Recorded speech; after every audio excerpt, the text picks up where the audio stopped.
Capítulo 3. Das licenças. Seção 1. Das disposições gerais. Artigo 101. Conceder-se-á as seguintes licenças ao funcionário. Inciso 1. Compulsória. Inciso 2. Para tratamento de saúde. Inciso 3. A gestante, adotante e a paternidade. Inciso 4. Por acidente em serviço ou doença profissional. Inciso 5. Por motivo de doença em pessoa da família. Inciso 6. Para o serviço militar. Inciso 7. Para concorrer a mandato eletivo, sujeito à legislação eleitoral. Inciso 8. Para exercício de mandato eletivo, sujeito à legislação eleitoral. Inciso 9. Para tratar de interesses particulares. Inciso 10. Para desempenho de mandato classista. Inciso 11. Prêmio. Parágrafo 1º. A licença prevista no inciso 5 será precedida de atestado ou exame médico e comprovação de parentesco. Parágrafo 2º. Salvo nos casos considerados recuperáveis por junta médica oficial, o funcionário não poderá permanecer afastado ou em licença por motivo de saúde por prazo superior a 24 meses, sendo aposentado quando julgado definitivamente inválido em inspeção médica específica. Parágrafo 3º. É vedado o exercício de atividade remunerada durante o período das seguintes licenças. Inciso 1. Tratamento de saúde. Inciso 2. A gestante, adotante e a paternidade. Inciso 3. Por acidente em serviço e doença profissional. Inciso 4. Por motivo de doença em pessoa da família. Inciso 5. Para desempenho de mandato classista, salvo quanto a cargos com jornada de trabalho diferenciada, nos termos da lei. Inciso 6. Compulsória. Seção 2. Da licença compulsória. Artigo 102. Constatado, por inspeção médica, que o funcionário é portador de doenças graves ou contagiosas, segundo indica a medicina especializada, o mesmo será compulsoriamente licenciado, com direito à percepção do vencimento ou remuneração e demais vantagens inerentes ao cargo. Parágrafo 1º. A verificação das moléstias que importem em compulsório afastamento do funcionário será feita, obrigatoriamente, por junta médica oficial, constituída por 3 membros. Parágrafo 2º. Poderá o funcionário pedir a constituição de outra junta em novos procedimentos médicos que se fizerem necessários, caso não se conforme com o laudo. Artigo 103. A licença será convertida em aposentadoria, na forma do artigo 145, inciso 1. Antes do prazo estabelecido, quando assim opinar a junta médica, por considerar definitiva, para o serviço público em geral, a invalidez do funcionário. Artigo 104. Ocorrerá também a licença compulsória, por interdição declarada pela autoridade sanitária competente, por motivo de doença em pessoa coabitante da residência do funcionário. Seção 3. Da licença para tratamento de saúde. Artigo 105. Será concedida ao funcionário licença para tratamento de saúde, a pedido ou de ofício, com base em perícia médica, sem prejuízo da remuneração a que fizer jus. Artigo 106. Para licença de até 30 dias, a inspeção será feita por médico indicado pelo órgão de pessoal e, se por prazo superior, por junta médica oficial. Parágrafo 1º. Sempre que necessária, a inspeção médica será realizada na residência do funcionário ou no estabelecimento hospitalar onde se encontrar internado. Parágrafo 2º.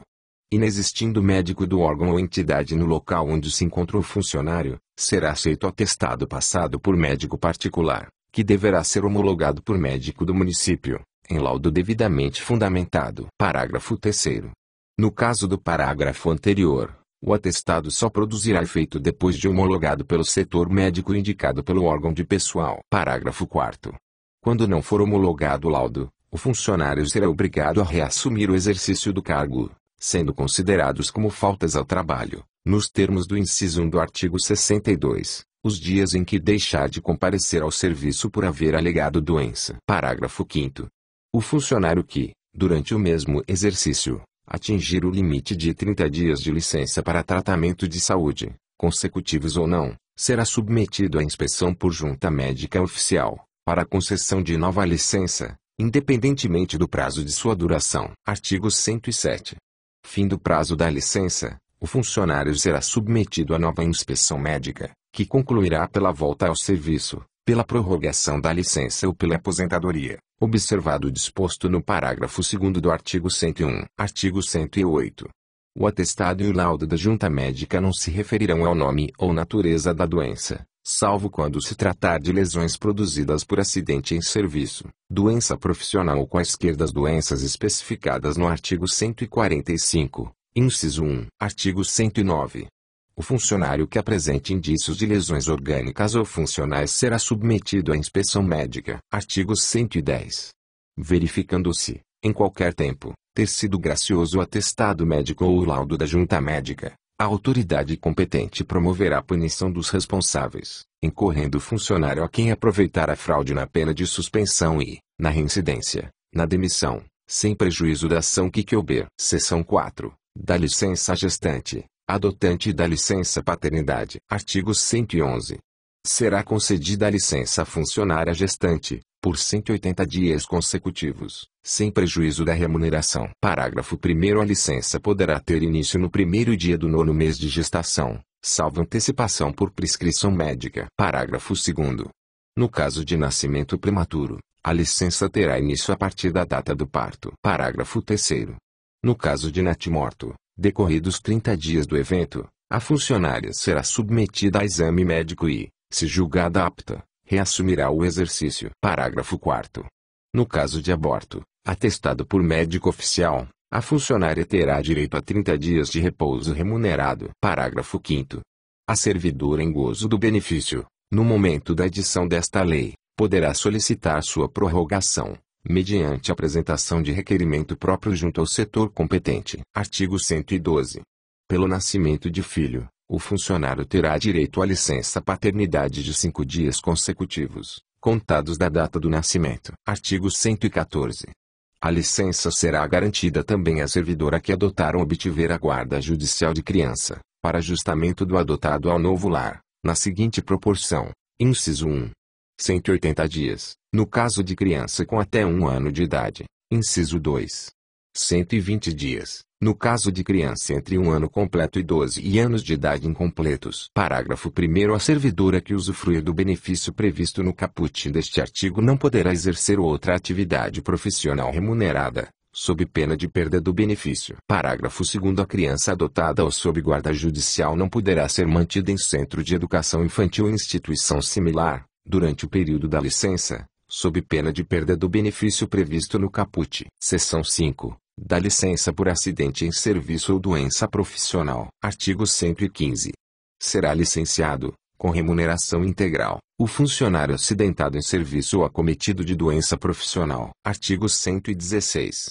Acidente de trabalho é o que ocorre pelo exercício de atividade prestada no serviço público municipal, provocando lesão corporal ou perturbação funcional que cause a morte, a perda ou redução da capacidade laborativa, permanente ou temporária. Artigo 117.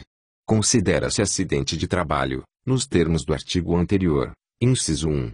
A doença profissional, assim entendida adquirida ou desencadeada pelo exercício do trabalho peculiar a determinada atividade, e constante da relação de que trata o anexo 2 do Decreto Federal nº 611, de 21 de junho de 1992, e, ou alterações posteriores. Inciso 2. A doença de trabalho, assim entendida adquirida ou desencadeada em função de condições especiais em que o trabalho é realizado, e que com ele se relaciona diretamente, desde que constante da relação mencionada no inciso anterior. Parágrafo 1º. Não serão consideradas como doenças do trabalho: a linha A, a doença degenerativa; a linha B, a inerente ao grupo etário; a linha C, a que não produz incapacidade laborativa; a linha D, a doença endêmica adquirida por funcionário, salvo se, direta ou indiretamente, resulte de exposição ou contato direto determinado pela natureza do trabalho. Parágrafo 2º. Em caso excepcional, constatando-se que a doença não incluída na relação tratada no inciso 1 deste artigo resultou de condições especiais em que o trabalho é executado, e que com ele se relaciona diretamente, o órgão municipal competente deverá considerá-la como acidente de trabalho. Artigo 118. Equiparam-se também ao acidente de trabalho, inciso 1. O acidente ligado ao trabalho que, embora não tenha sido a causa única, haja contribuído diretamente para a morte do funcionário, para perda ou redução de sua capacidade laborativa ou produzido lesão que exija atenção médica para sua recuperação. Inciso 2. O acidente sofrido pelo funcionário no local e no horário de trabalho, em consequência de: a linha A, ato de agressão, sabotagem ou terrorismo praticado por terceiro ou companheiro de trabalho; a linha B, ofensa física intencional, inclusive de terceiro, por motivo de disputa relacionada com o trabalho; a linha C, ato de imprudência, de negligência ou imperícia de terceiro, ou de companheiro de trabalho; a linha D, ato de pessoa privada do uso da razão; a linha I, desabamento, inundação, incêndio e outros decorrentes de caso fortuito ou de força maior. Inciso 3. A doença proveniente de contaminação acidental do funcionário no exercício de sua atividade. Inciso 4. O acidente sofrido, ainda que fora do local e horário de trabalho. A linha A, na execução de ordem ou na realização de serviço sob autoridade do município. A linha B, na prestação espontânea de qualquer serviço ao município, para lhe evitar prejuízo ou proporcionar proveito. A linha C, em viagem a serviço do município, inclusive para estudo, quando financiada por este, dentro de seus planos para melhor capacitação de mão de obra, independentemente do meio de locomoção utilizado, inclusive veículo de propriedade do funcionário. A linha D, no percurso da residência para o local de trabalho ou deste para aquela, qualquer que seja o meio de locomoção, inclusive veículo de propriedade do funcionário. Parágrafo 1º. Nos períodos destinados à refeição ou descanso, ou por ocasião da satisfação de outras necessidades fisiológicas no local do trabalho ou durante este, o funcionário é considerado no exercício do trabalho. Parágrafo 2º. Não é considerada agravação ou complicação do acidente do trabalho a lesão que, resultante de acidente de outra origem, se associa ou se superpõe às consequências do anterior. Parágrafo 3º. Considerar-se-á como dia do acidente, no caso de doença profissional ou do trabalho, a data do início da incapacidade laborativa para o exercício da atividade habitual, o dia do afastamento compulsório, ou o dia em que for realizado o diagnóstico, valendo, para todos os efeitos legais, o que ocorrer primeiro. Parágrafo 4º. Será considerado agravamento de acidente do trabalho aquele sofrido pelo acidentado quando estiver sob a responsabilidade de programas viabilizados para a reabilitação funcional. Artigo 119. O funcionário acidentado em serviço, que necessite de tratamento especializado, quando necessário, poderá ser tratado em instituição privada, à conta de recursos públicos. Parágrafo único. O tratamento recomendado por junta médica oficial constitui medida de exceção, e somente será admissível quando inexistirem meios e recursos adequados em instituição de assistência própria ou instituição pública. Artigo 120. A chefia imediata comunicará o acidente do trabalho ao órgão competente, até o primeiro dia útil após o acidente, quando ocorrido na repartição municipal. Parágrafo único. Nos demais casos, o prazo previsto neste artigo será contado a partir da ciência do acidente. Artigo 121. A prova do acidente será feita no prazo de até 10 dias, prorrogável quando as circunstâncias o exigirem, na forma que se dispuser em regulamento. Seção 6. Da licença por motivo de doença em pessoas da família. Artigo 122. Poderá ser concedida a licença ao funcionário por motivo de doença do cônjuge ou companheiro, dos pais, dos filhos, do padrasto ou madrasto e enteado, mediante comprovação por junta médica oficial. Parágrafo 1º. A licença somente será deferida se a assistência direta do funcionário for indispensável e não puder ser prestada, simultaneamente, com o exercício do cargo, o que deverá ser apurado através de acompanhamento social, mediante relatório fundamentado. Parágrafo 2º. A licença será concedida sem prejuízo da remuneração do cargo efetivo, até 15 dias, podendo ser prorrogada por igual período, mediante parecer da junta médica, e, excedendo estes prazos, sem remuneração, por até 60 dias, dentro do prazo de 12 meses. Parágrafo 3º. Para efeitos do parágrafo anterior, serão considerados os períodos descontínuos ou não. Seção 7. Da licença para serviço militar. Artigo 123. Ao funcionário convocado para o serviço militar será concedida a licença sem vencimentos, à vista de documento oficial. Parágrafo 1º. Ao funcionário desincorporado será concedido prazo não excedente de até 30 dias para reassumir o exercício, sem perda do vencimento. Parágrafo 2º. Quando o funcionário prestar o serviço militar junto à corporação local, haverá compatibilização de horários. Seção 8. Da licença para concorrer a cargo eletivo. Artigo 124. O funcionário efetivo terá direito à licença sem remuneração durante o período entre a sua escolha, em convenção partidária, como o candidato a cargo eletivo e a véspera do registro de sua candidatura perante a Justiça Eleitoral. Parágrafo 1º. O funcionário candidato a cargo eletivo que exerça cargo de direção, chefia, assessoramento, arrecadação ou fiscalização, dele será afastado, a partir do dia imediato ao do registro de sua candidatura perante a Justiça Eleitoral, até o 5º dia seguinte ao do pleito. Parágrafo 2º. A partir do registro da candidatura e até o 5º dia seguinte ao da eleição, o funcionário efetivo fará jus à licença, assegurados os vencimentos do respectivo cargo somente pelo período de 0 a 3 meses. Seção 9. Da licença para tratar de interesses particulares. Artigo 125. A critério da administração, poderá ser concedida ao funcionário estável licença para trato de assuntos particulares, pelo prazo de até 2 anos consecutivos, sem remuneração, prorrogável uma única vez, por igual período. Parágrafo 1º. A licença poderá ser interrompida a qualquer tempo, a pedido do funcionário ou no interesse do serviço público. Parágrafo 2º. Não se concederá nova licença antes de decorridos 2 anos do término da anterior ou de sua prorrogação. Seção 10. Da licença para desempenho de mandato classista. Artigo 126. Ao funcionário efetivo é assegurado o direito à licença remunerada para o desempenho de mandato em associações de classe e sindicato ou representativo da categoria. Parágrafo 1º. Somente poderão ser licenciados os funcionários eleitos para cargos de direção ou representação nas referidas entidades, em número de 5 por entidade. Parágrafo 2º. A licença terá duração igual à do mandato, podendo ser prorrogada no caso de reeleição. Parágrafo 3º. O funcionário efetivo ocupante de cargo em comissão ou função gratificada deverá desincompatibilizar-se do cargo ou função quando licenciar-se para o mandato de que trata este artigo. Seção 11. Da licença-prêmio. Artigo 127. Após cada quinquênio ininterrupto de exercício, o funcionário efetivo fará jus a 0 a 3 meses de licença-prêmio, com a remuneração do cargo. Parágrafo 1º. A licença de que trata este artigo será concedida com a remuneração do cargo em comissão ou da função gratificada. Parágrafo 2º.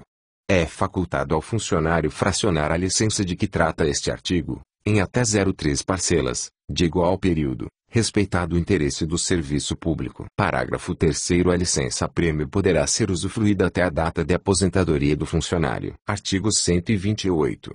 Não se concederá licença-prêmio ao funcionário que no período aquisitivo, inciso 1, sofrer penalidade disciplinar de suspensão, independentemente da medida prevista pelo artigo 186, inciso 2. Afastar-se do cargo, por períodos ininterruptos ou não, em virtude de, alínea A, licença por motivo de doença em pessoa da família, por tempo igual ou superior a 30 dias, alínea B, licença para tratamento de saúde, por tempo igual ou superior a 90 dias. Alínea C. Licença por acidente em serviço ou doença profissional, por tempo igual ou superior a 180 dias. Alínea D. Licença para tratar de interesses particulares. Alínea I. Condenação à pena privativa de liberdade por sentença definitiva. Alínea F. Disposição funcional, sem remuneração, para órgão público não vinculado ao município de Maringá. Alínea G.